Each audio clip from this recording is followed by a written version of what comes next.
తృతీయ ప్రత్యామ్నాయం ఆంధ్రప్రదేశ్లో సాధ్యమా? లైక్ తమిళనాడు. ఇప్పుడు బాగా తమిళనాడుతో కంపారిజన్ పెరిగిపోయింది. ఒకటి విజయ్ని జగన్తో కంపేర్ చేసుకుంటున్నారు వైఎస్ఆర్ కాంగ్రెస్ పార్టీ వాళ్ళు. పవన్తో కంపేర్ చేసుకుంటున్నటువంటి వాళ్ళు ఉన్నారు. వైసీపీ వాళ్ళే పవన్తో కూడా కంపేర్ చేస్తారు. పవన్ ఇక్కడ ఫెయిల్ అయ్యాడు, విజయ్ అక్కడ గెలిచాడు లాంటిది.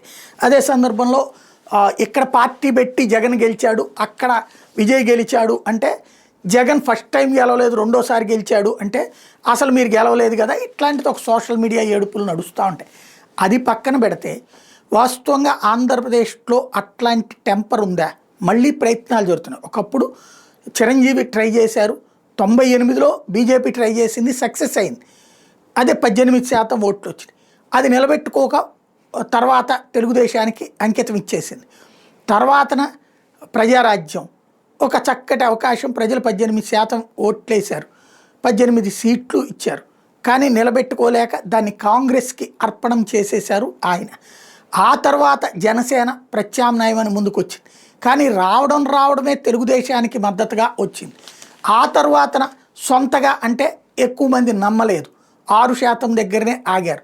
ఆ ఫీలింగ్తో మొన్నటిసారి ప్రత్యామ్నాయాన్ని పక్కన పెట్టి పూర్తిగా అయితే టీడీపీ కూటమి లేకపోతే వైసీపీ అనే స్టేజ్ తెచ్చిపెట్టారు. కాంగ్రెస్ ప్లేస్లోకి వైసీపీని తీసుకొచ్చి పెట్టారు.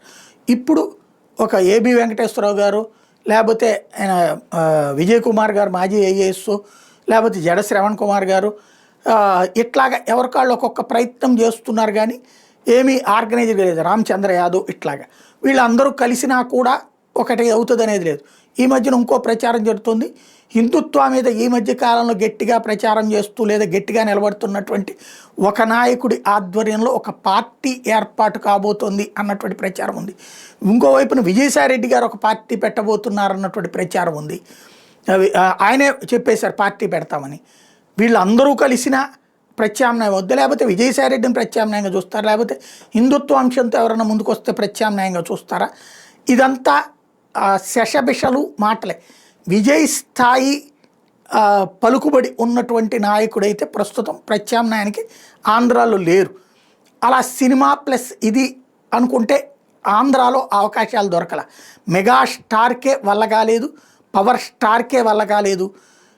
ఎన్టీఆర్ పేరులో ఇట్లాంటివి చెప్తున్నారు కానీ ఆయన వచ్చేందుకు సిద్ధంగా లేడు. కాబట్టి ప్రస్తుతానికైతే గ్యాప్ ఉంది, నో డౌట్. తెలుగుదేశం వైసీపీ కాకుండా ఆల్టర్నేటివ్ కావాలనే తటస్థుల యొక్క ఆలోచన. కానీ వాళ్ళు ఎంతమంది ఉంటారు? మళ్ళీ గతంలోకి మళ్ళీ 10%, 18% అయితే ఆ తర్వాత పార్టీని నిలబెట్టుకోవడం, నిలదొక్కుకోవడం కష్టం. ఆ దిశగానే అడుగులు పడుతున్నాయి. ఏం జరుగుతుందో చూడాలి.